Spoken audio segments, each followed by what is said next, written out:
Hello, virtual audience.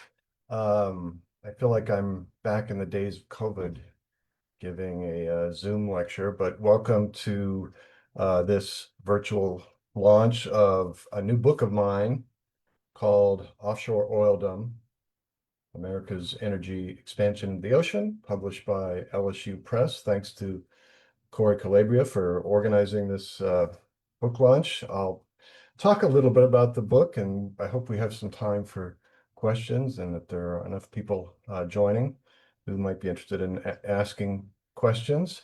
Um, Let me just start with the proposition that the ocean has long been the ultimate frontier for resource extraction, one defined by high risks and high rewards. The search for oil and gas in the ocean frontier, starting in earnest after World War II, created one of the most capital intensive and technologically dynamic enterprises in the world. And this is what initially drew me to the subject. I started studying the history of offshore oil in the late 90s. Um, the book I'm probably most well known for is called The Offshore Imperative, Shell Oil's Search for Petroleum in Post-War America, which was published in 2007 with Texas A&M Press. I've also spent many years doing studies for the Department of Interior on the history of offshore oil, and also served as a senior policy analyst for the President's National Oil Spill Commission that investigated the Deepwater Horizon. I'm an associate professor at the University of Iowa after many years at the University of Houston. And like I said, I was interested in the history of offshore oil because it really spawned new fields and of business and technological expertise. Starting in the 1950s, offshore oil and service companies pioneered cutting edge advances in geology and geophysics, oceanography and naval architecture, marine and subsea engineering, and project management and construction. It's not an overstatement to say that offshore oil has rivaled and possibly exceeded the US space program in its technological complexity. So when I started studying this subject, it seemed clear that most of the large onshore oil fields in the United States and around the world were in decline. Future large discoveries to replace onshore declines and to meet growing world demand, we're going to have to come from offshore. And that supposition has proven to be correct, except for possibly the onshore shale revolution in the United States. And it's not that I had any special clairvoyance about it. It seemed obvious to people who looked at the situation. But I was really drawn to the subject to learn about the history and to continue following it as it became the main source of new oil and gas discoveries. And since 2000, most conventional oil discoveries have been located offshore, which now provides about 30% of global crude oil production, or 30 million barrels a day, thereabouts. And for those of you who don't know what a barrel is, it's a unit of measurement for oil that it is equal to 42 gallons. So 30 million barrels a day is equal to 1.2 billion gallons of oil per day. And close to 10% of world oil now comes from deep water, which is universally defined as 400 meters or about 1,300 feet, which is the limit of installing a steel platform that is fixed to the bottom beyond 1,300 feet. You have to use a floating production facility.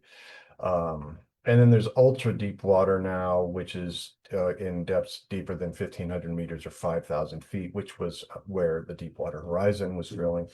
And we have production now coming from depths that range out to 10,000 water depths, 10,000 foot depths. And that percentage should rise to about 15% by 2030.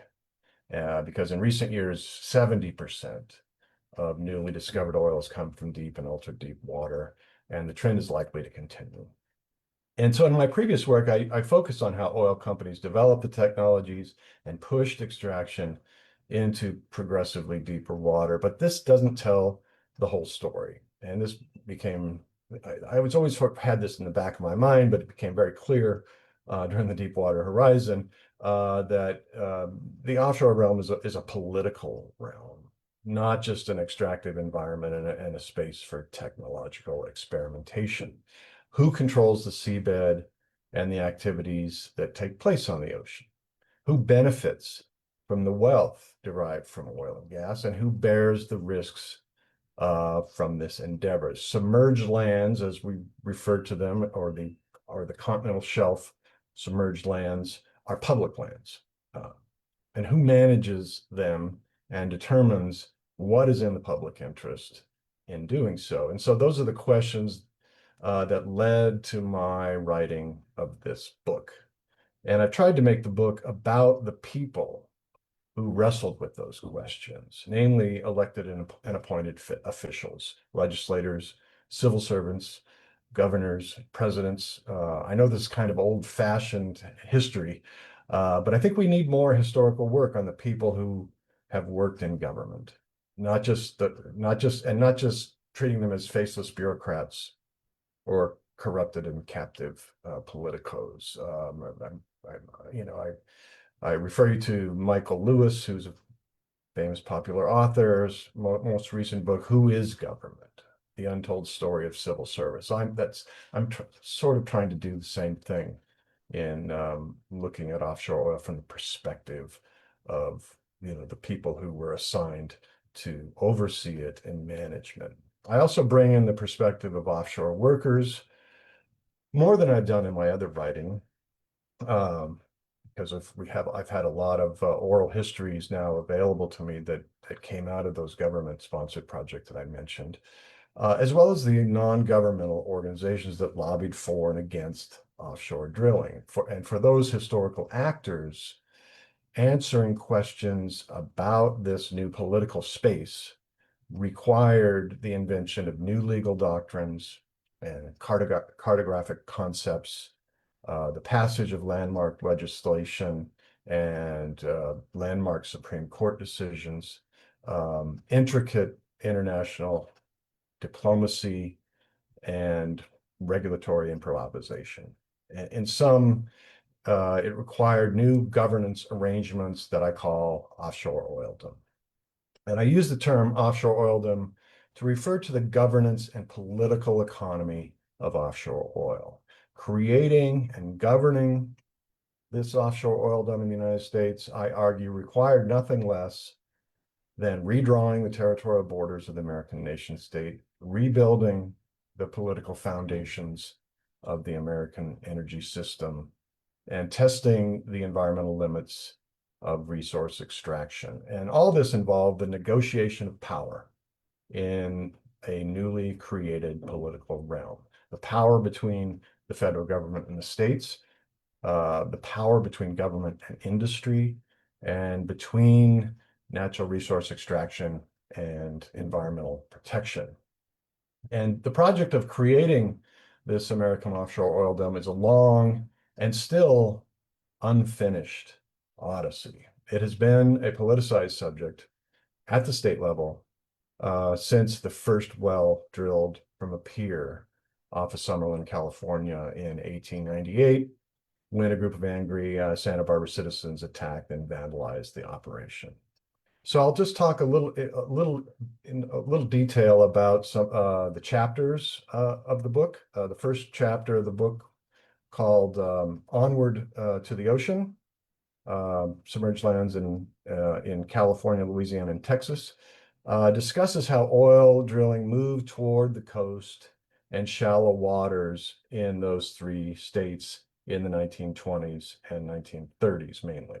Those first piers off California in the 1890s were destroyed by a storm, and oil prospecting thereafter moved inland and did not return until the 1920s. And I focus on how the indeterminate legal status of tidelands and submerged lands. And to give you a definition of what those terms are, tidelands refers to the seafloor between mean low and mean high tide. And below mean low tide, those lands are referred to as submerged lands. And the terminology gets a little confused, as I'll explain in a minute. So it's about how the indeterminate legal status of these lands and the policies of granting access to them played out differently in those three states. There were three: Texas, California, and Louisiana were oil states. There was oil, discovered all along the coast in all three places. So it was just a matter of time before oil hunters began looking into the ocean for oil and gas. And then under customary international law dating back to the 18th century, a nation's territorial waters, in most cases, extended out to 3 miles from shore, or the maximum distance of a smoothbore cannon, which was the extent to which a nation could defend its territory in the ocean. And by the 1930s in the United States, the unresolved question was unresolved question was whether the federal government or the coastal states possessed title to submerged lands and thus the oil and gas found there. And so in the late 1930s, as the second chapter recounts, which is called Claiming the Continental Shelf, the subject of offshore oil moved to the national arena when the Franklin Roosevelt administration began to challenge coastal states' offshore claims and the leases that they had let in the submerged tidelands and submerged lands. And this was the beginning of the tidelands controversy, which is an important political showdown that shaped the future of the American offshore oildom. The tidelands story has been told before. It appears fleetingly in narratives of American political history, but I argue that it's much larger, longer, and consequential than historians have recognized. And so it's important for me to lay out just a few details about it here. And this is all in the book in greater detail, but I want to sort of present it here for you. In 1945, right at the end of World War II, right after the dropping of the atomic bombs, Harry Truman issued a presidential proclamation that boldly declared that the entire continental shelf offshore was under federal control and jurisdiction. And this set off years of conflict between the federal government, between the Truman administration and coastal states over substantiating that proclamation. It also set off as well a race by other nations to enclose their ocean commons, which is part of the story I tell here, but it's not the central focus.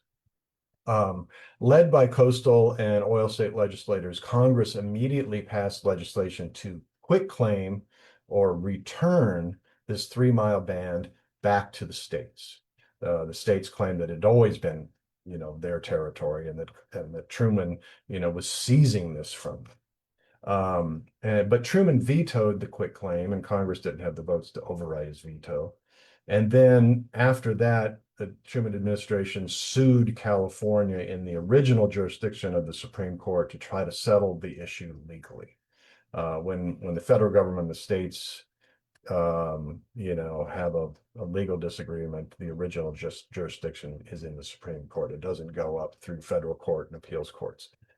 And so in 3 Supreme Court decisions against California in 1947, and then against Louisiana and Texas in 1950, the court upheld federal supremacy offshore.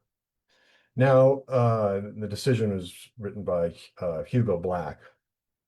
The majority decision stopped short of upholding a declaration of U.S. sovereignty beyond 3 miles. I mean, full control and title beyond 3 miles, for fear of inviting other nations to do the same, which would compromise U.S. foreign policy objectives at this point in time during the Cold War. The decision said the United States merely possessed paramount rights, which is kind of an ambiguous authority that would eventually limit the degree of power the federal government could assert over the continental shelf and the waters above it. And so this sort of partial annexation of submerged lands, um, I argue, still represented the expansion of the nation's territory, but without the legitimation of full U.S. sovereignty. And then in 1952, Congress once again passed quitclaim, led by the Texas and Louisiana delegations, who had the most to lose because most of the offshore oil would likely come from Texas and Louisiana, and California was more restrictive with its leasing and drilling off its coast. But Truman once again vetoed the quitclaim legislation on the same day that he announced he would not be seeking another term in office. And this thrust the tidelands into the 1952 presidential election as one of the leading issues. And the Republican candidate Dwight D. Eisenhower favored the so-called states' rights position, granting the quitclaim to the coastal states, and the Democratic candidate Adlai Stevenson favored full federal control. Now, the so-called tidelands controversy was a misnomer because nobody disputed the state's claim to lands lying between low and high tide. The lands at issue were below the low water mark. But the tidelands conflict was also about much more than this. It was a question of national power at the very moment Truman was asserting vigorous military and economic power on a global scale. And in 1952, the United States was in the Korean War. The states' rights claims to submerged lands, and this is where I think one of my original contributions to this whole subject is in this book, resonated with the brewing struggle over Black civil rights, especially in staunchly segregationist Texas and Louisiana.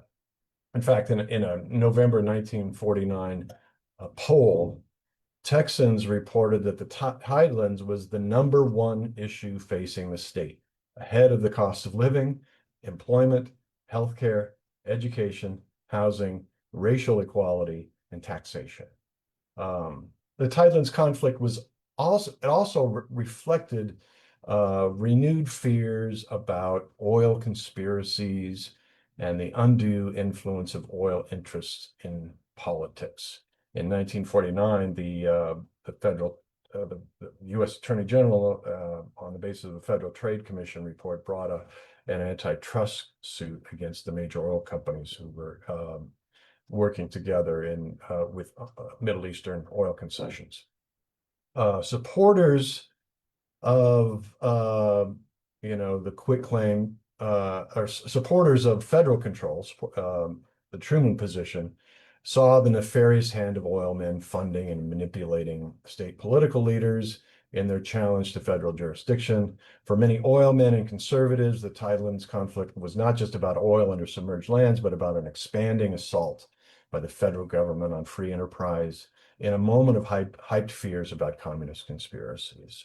And so as a proxy for larger and tangential political confrontations, the tidelands issue really lent itself to symbolic politics and demagoguery. Now, the resistance of Southern politicians and their oil industry backers to federal supremacy offshore, as well as to racial segregation, and in some people's minds, especially in Texas, these two issues were merged under the umbrella of states' rights, helped to widen the sectional schism in the Democratic Party. I argue that Eisenhower and the Republicans masterfully used the tidelands as an issue to divide the Democrats in the 1952 elections. Many Dixiecrats, who had ran a separate ticket in 1948, led by people like Louisiana's notorious political boss, Leander Perez, voted for Eisenhower because of his states' rights position on the tidelands. Perez was the reason why, as famous journalist Stuart Alsop noted, the tidelands received at least as much attention at the various Dixiecrat get-togethers as the civil rights issue. Texas oilmen bolted from the Democratic Party to fund and endorse Eisenhower, the first major legislation signed by Eisenhower, and he rewarded them by the first major legislation that he signed in 1953 was the Submerged Lands Act, which granted coastal states title to submerged lands 3 miles from their coastline. And then the Submerged Lands Act was followed quickly by the Outer Continental Shelf Lands Act, or OXLA, which allowed federal leasing of submerged lands beyond 3 miles, and thus temporarily resolving the tidelands controversy. But as I discussed in chapter 3, finalizing the boundaries of this realm remain contested for at least another 3 decades. There were fatal flaws in both the Submerged Lands Act and the Outer Continental Shelf Lands Act that invited lasting political conflict.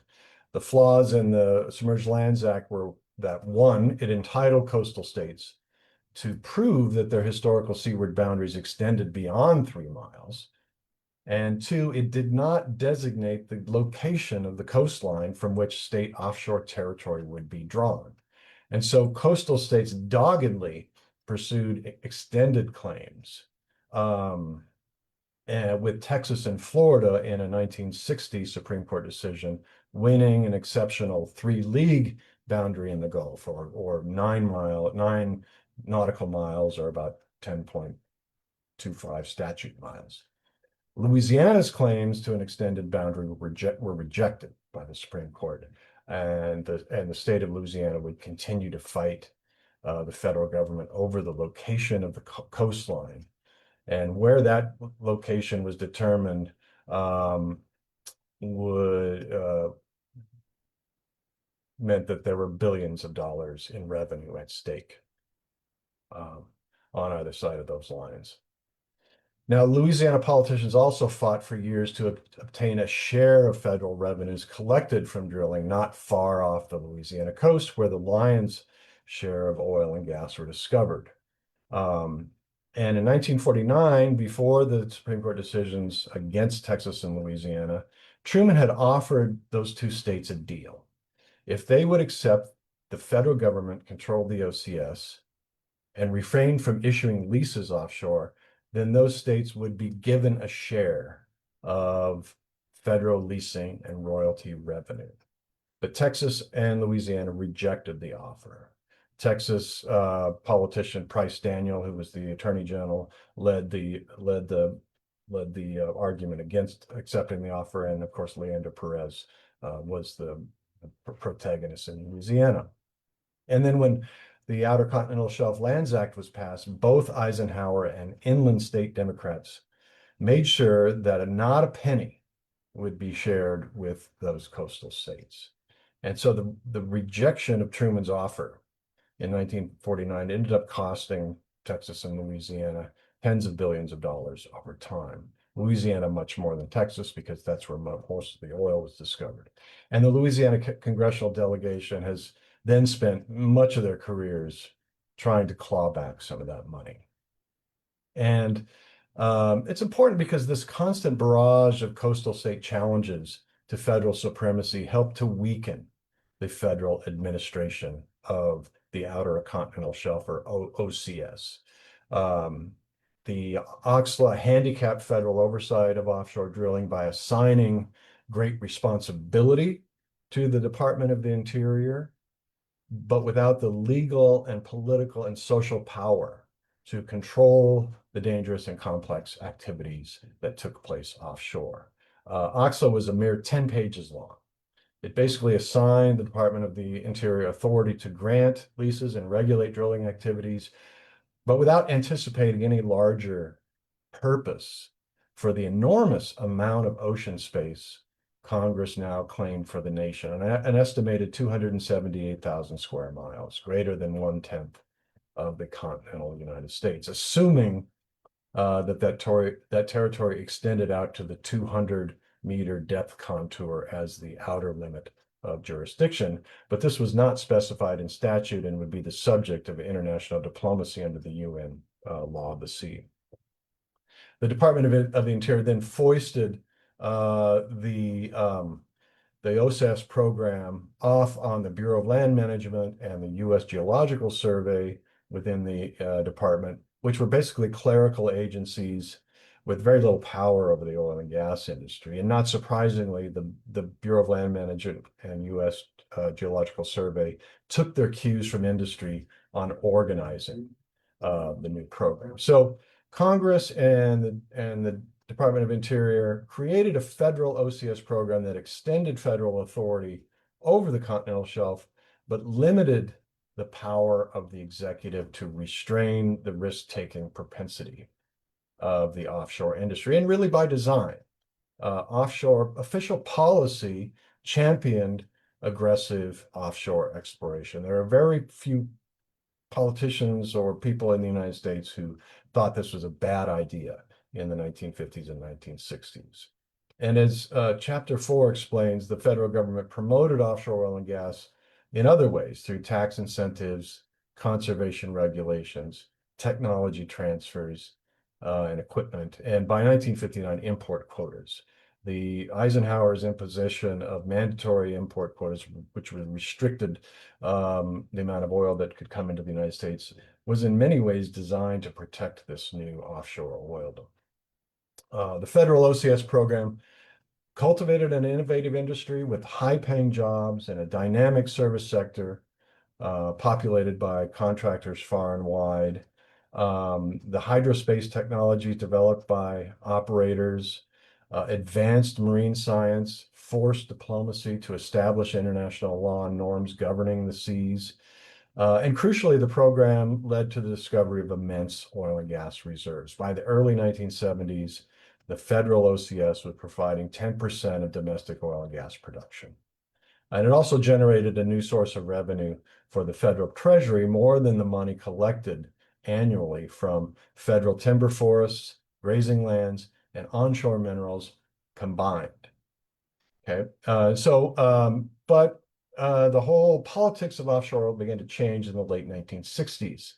Prior to then, the politics of the realm centered on rights and rewards, the rights to access and manage the continental shelf, the allocation of rewards from auctioning and producing its resources.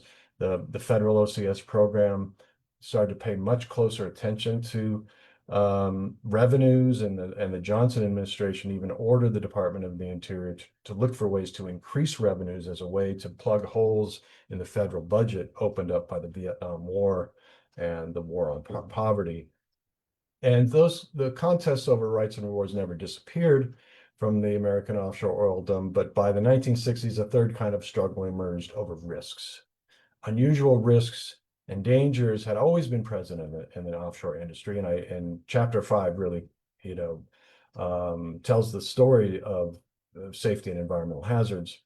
But they had been overshadowed politically by deliberations over boundaries and jurisdiction and government revenues and profits and the assurance of domestic energy security.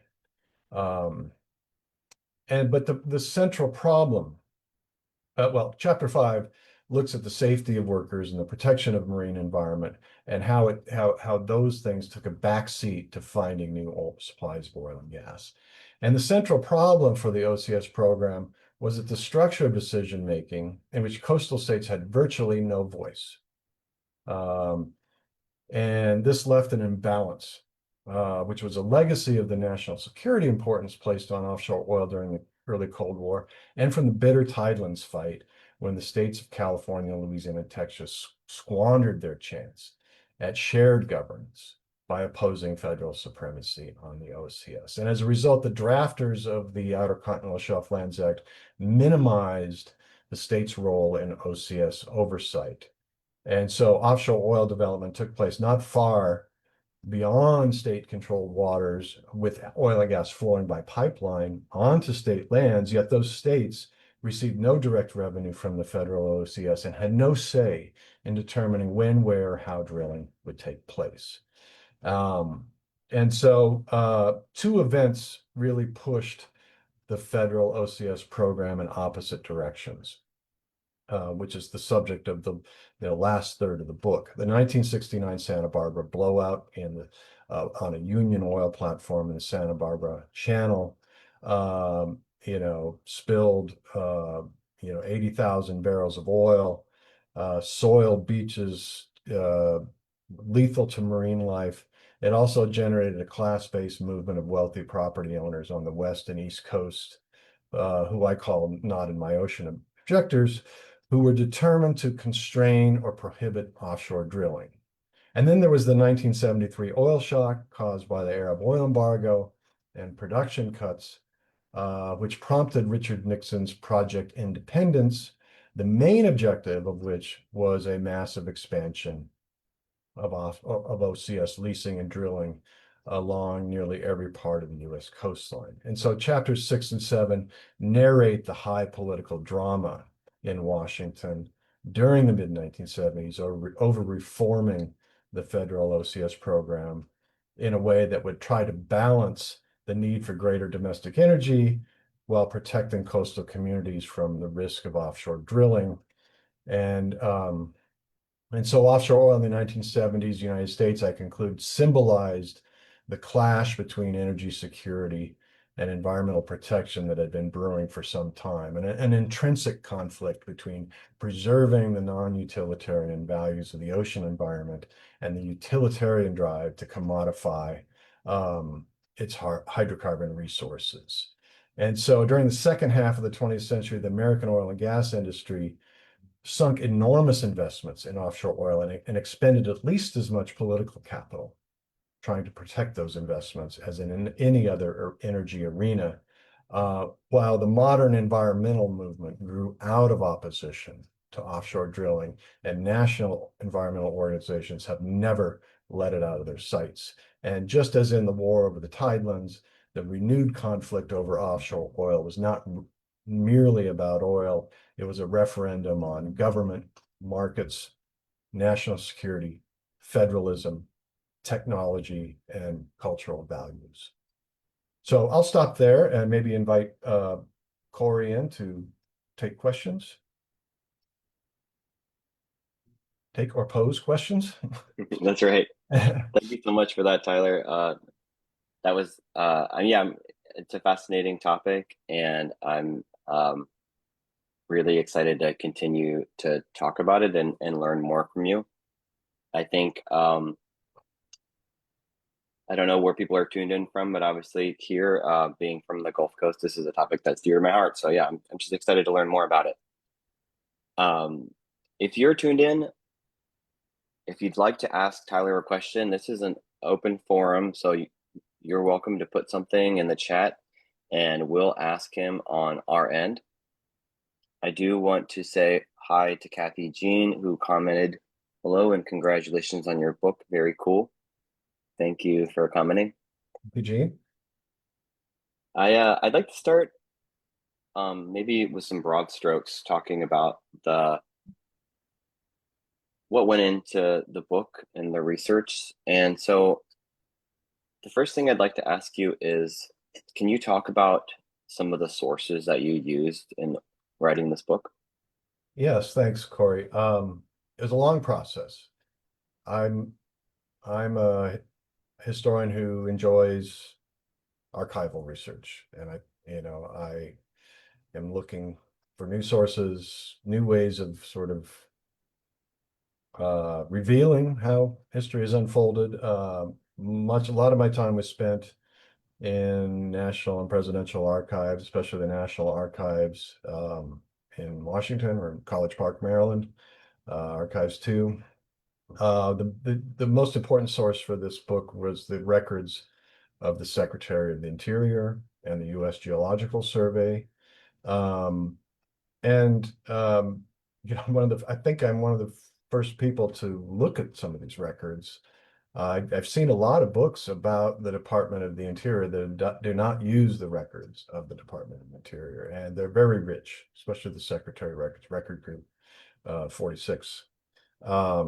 I've consulted, and I've had a research partner that helped me on this book and will be my co-author in a sequel to this book. His name's Joel Hewitt. I think he might be tuning in. If you are, hi, Joel, who helped me do research at some of the presidential archives, the most important being this book and and going forward, the um, the Nixon, Ford, Carter presidential archives. Not much in the FDR or Truman archives, but most of those records, were of those administrations were in the Secretary of the Interior papers. A lot of congressional hearings.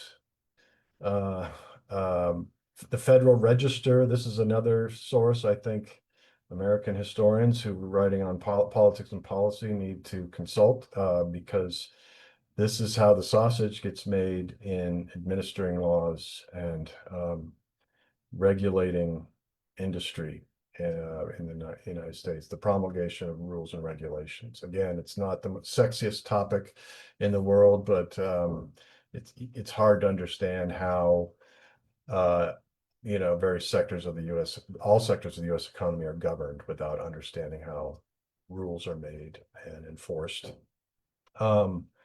A lot of oral histories, as I mentioned, that came out of 3 studies that I was involved in with the Minerals Management Service. We collected over the course of those 3 studies more than 700 oral histories. So a lot with workers, some with government officials. Chapter 5, which is called Minimum Regulation, Maximum Cooperation, Safety and Environmental Escapades Offshore, includes a lot of oral histories from people who worked on platforms and on drilling vessels. If you could narrow it down, Those are the basic. Those are the main sources. There's a lot of manuscript sources too from various archives. Yeah. Sorry. Yeah. If you could narrow it down to 2 or 3 things, what would you say were some of the most original findings that you had in your research?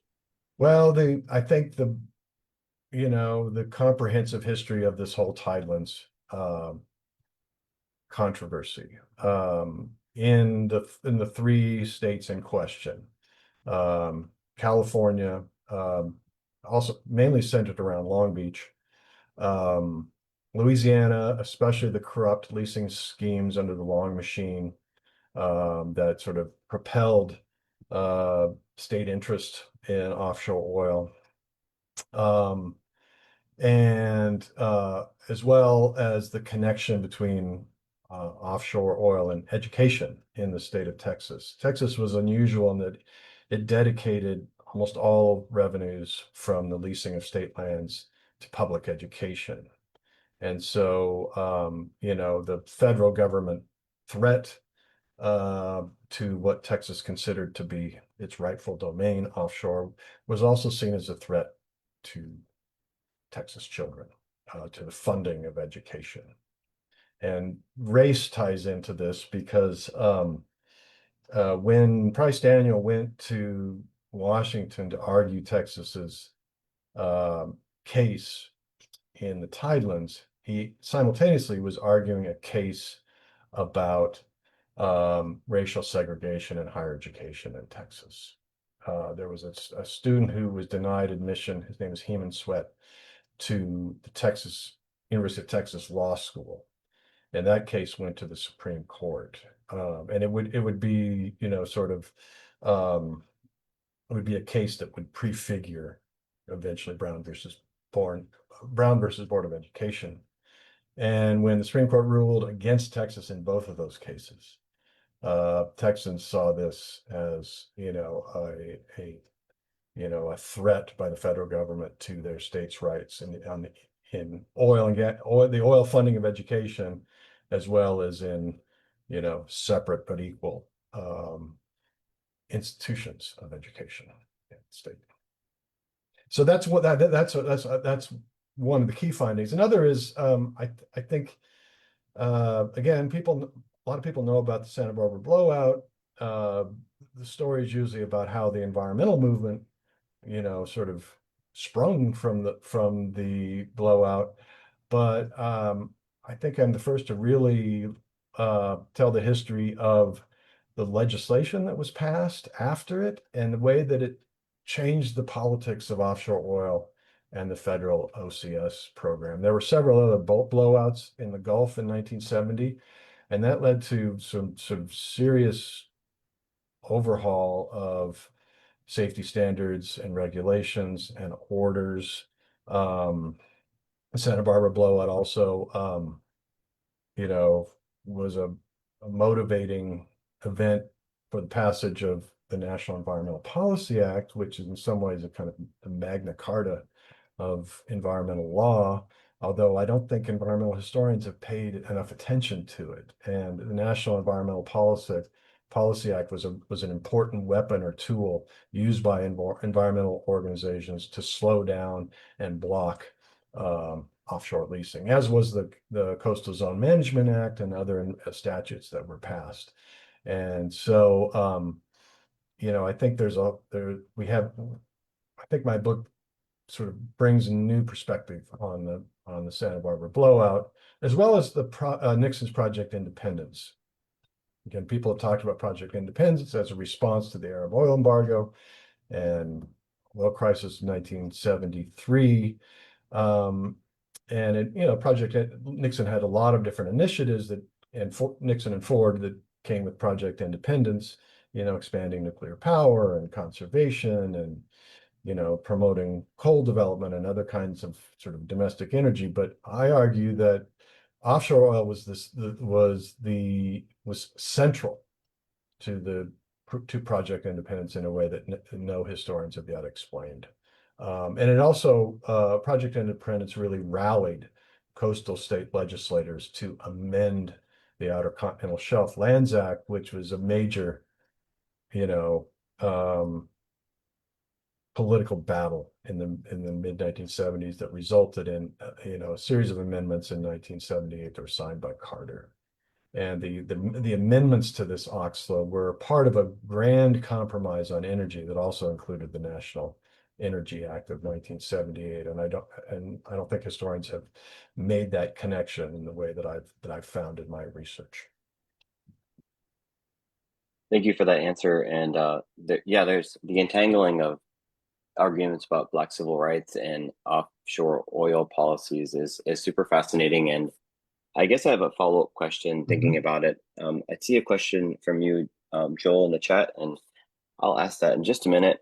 But I was wondering if you could say something about maybe how writing this book changed how you thought about the history of energy in the US, and or how you might like the reader to take away something about the history of energy, maybe different than how we might conceive it. Well, we think of, the quest for energy independence as, something that started in the 1970s in response to the oil shock. And every presidential administration since Nixon has sort of framed energy policy around the subject of independence. But I think it goes back much earlier than that. It goes all the way back to Truman, and even to Roosevelt. They saw this offshore oildom as something crucial, as a kind of, they initially saw it as kind of a naval reserve. This was a reserve of oil that would be needed to ensure American energy security. And, the more I thought, the more I got into my research and thought about it, offshore oil was really kind of an industrial strategy in the 1950s and 1960s for domestic energy. And this was really experimental and indeed risky. Experimental risky for the companies who were testing out all these kind of newfangled and unsafe designs, just it's kind of a desperate bid to expand domestic oil and gas resources, and risky for the government. It was a kind of an experimental, method of governance in an environment which there were sort of no constitutional or legal or policy models to draw on. And so, it's I think I would sort of say that the quest for energy independence, uh, you know, began much earlier than the 1970s and but it really accelerated during that period. I want to get to Joel Hewitt's question, but first I need a little help with pronunciation. Is it OCSLA, or do you pronounce it like the Oxla, acronym? OCS, Oxla. Oxla is, Oxla. there's a lot Is of, that? unfortunately, there are some acronyms in the book. And when you write about the federal government, it's hard to get Yeah, away from the you can't get away from acronyms.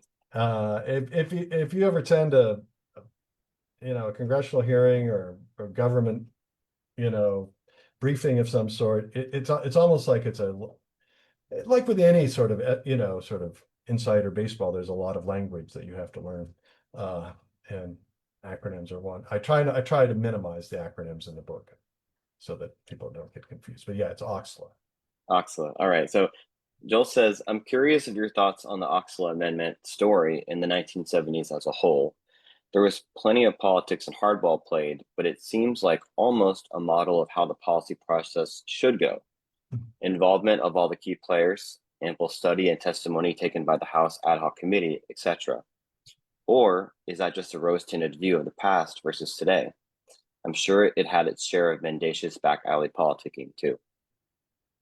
Thank you, Joel, uh, for that comment. I imagine you have your own opinion on this. I think it was. I think it was. It sort of. It was a. It was a good faith effort on the part of both. I mean, it wasn't just drill or not drill. I mean, there were a lot of cross-cutting issues here. There were some Democrats that were just concerned about limiting, mostly northern coastal Democrats, about limiting, the expansion of leasing and drilling, say off the East Coast and expanding it off California and also extending it into Alaska. There the Louisiana delegation that wanted revenue sharing to be part of any grand compromise. There were other Democrats and Republicans who really saw offshore, the OCS, as, essential to American energy security, that we needed to expand leasing and drilling. There were some who felt that Oxla was perfectly fine, that we should, just, let the industry loose. They knew what they were doing. And there were others led by, especially by Henry Scoop Jackson, who was a powerful senator from Washington and the chairman of the sort of, you know, Senate Energy Committee, who actually wanted to, who sort of proposed the creation of a federal oil and gas company to look after American interests offshore. It was called FOGCO. It was first proposed in 1974 by Adlai Stevenson Jr., who was the son of, the candidate for president in 1952. And in every sort of iteration of, Oxley amendments, Jackson kept pushing this idea that, the government doesn't know what it's selling off in offshore leasing, and that, we need to create an independent entity that can inform government decision-making about what the resource base is and what the value of these resources are. And so, but, all sides agreed that agreed to sit down at the table and hammer out legislation. And a bill was passed in 1976, but the conference bill. So, this is where you get into the weeds of legislating. A bill was passed in both House and Senate, and then it had to be reconciled in conference. And then the House failed to pass the conference compromise by 4 votes, and that would have created a federal oil and gas company. I don't think people realize how close we came. You know, the idea of a federally owned entity or to manage oil and gas is kind of hard to think of in these days. It has always been kind of anathema in American politics. But those are the extraordinary circumstances brought on by the 1970s. But they eventually did, you know, get another bill passed and make enough compromises that all sides hoped would sort of reconcile these contradictory imperatives, which, you know, I sum up in the book as drill now and ask questions later, or ask enough questions now to delay or stop drilling later. And the sponsors of the bill hope that the amendments asked enough questions to calm the turbulent waters that had buffeted the OCS program without compromising the expansion of leasing and drilling. And so you had, you know, people of different ideological opinions and different parties sitting down and actually trying to write legislation. And it's almost impossible to think of that happening right now in this environment. But I do sort of end the book claiming that I think the polarization in American politics can really kind of be traced, you know, to this period, and especially over questions of the tension between energy and the environment. It really would not become evident until the 1980s that this compromise did not hold. And that's the subject of the next book that Joel and I will be working on, which is tentatively titled, I hope Joel agrees with me on this, Drill Baby Drill, the Odyssey of Offshore Oil in Modern America, which will bring the story up through the Deepwater Horizon and the battles over Alaska and possibly into, you know, the Trump era. I don't know if Joel, you have any other thoughts on that.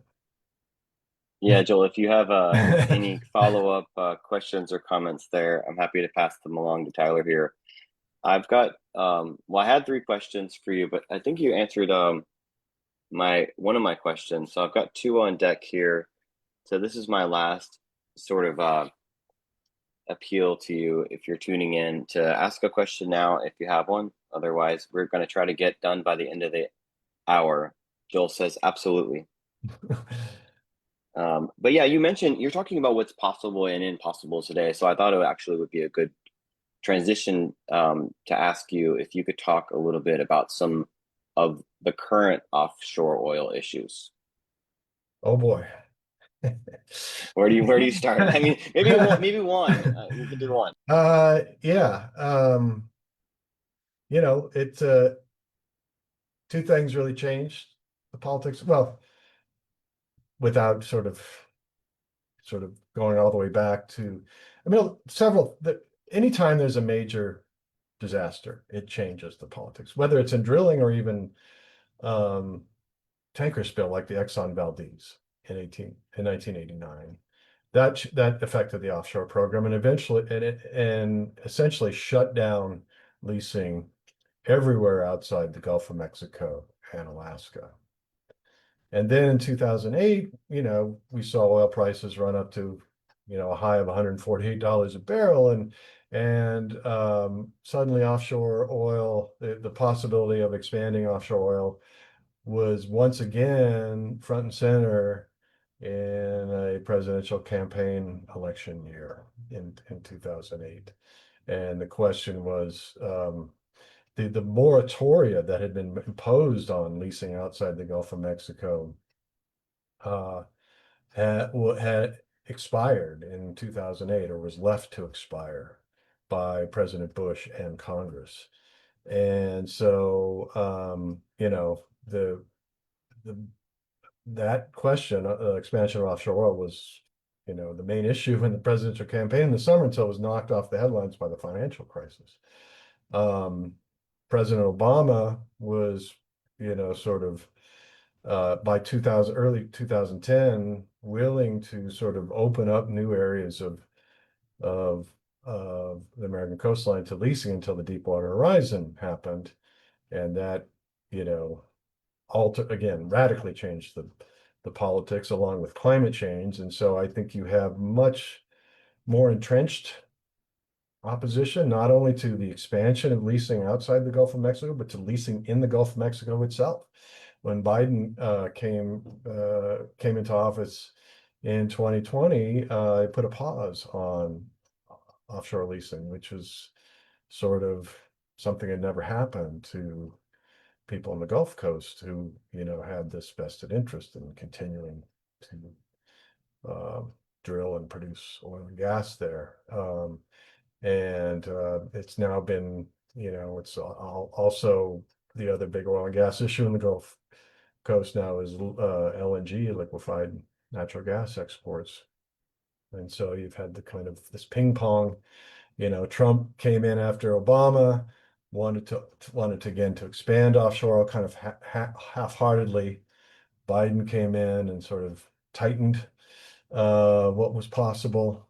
Now, well, we have a Trump administration that is doing everything in its power to sort of roll back regulations, any kind of constraints on drilling, and is putting together a new 5-year plan, which the 5-year plan was mandated by the 78 amendments that has most areas outside of the East Coast, and the East Coast is off the table in the consideration of the new 5-year plan. So it will continue. Offshore will continue to be a major point of controversy, conflict in energy environmental politics in this country, I think. Does that get to the question? Yeah, it does. It does.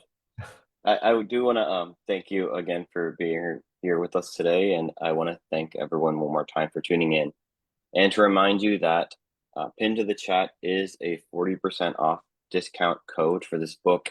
So if you have not purchased it yet, there it is. I don't think people can see it there. Like let's Can't see it? yeah. Oh, okay. Yeah. Oh, it's Maybe behind you. It's behind you. It's behind me. There it is. If you haven't purchased it yet, now is the great time to do it at a great discount. And I also want to say that we're really excited for Drill Baby Drill. Is that what it's called? Or tentatively, Yeah, maybe. tentatively. Yeah. It'll be a So little while, but it's in the works. I think and for time we'll end here. And before we do, is there anything else that you'd like to say, Tyler? Well, no, just that thanks to you, Corey, for putting this together, and thanks to people who joined in. And feel free to contact me if you have any follow-up questions at tyler-priest@uiowa.edu. And if anyone would like, I can put that in the chat as well. Yeah. But thanks again for tuning in, and until next time. Thank you.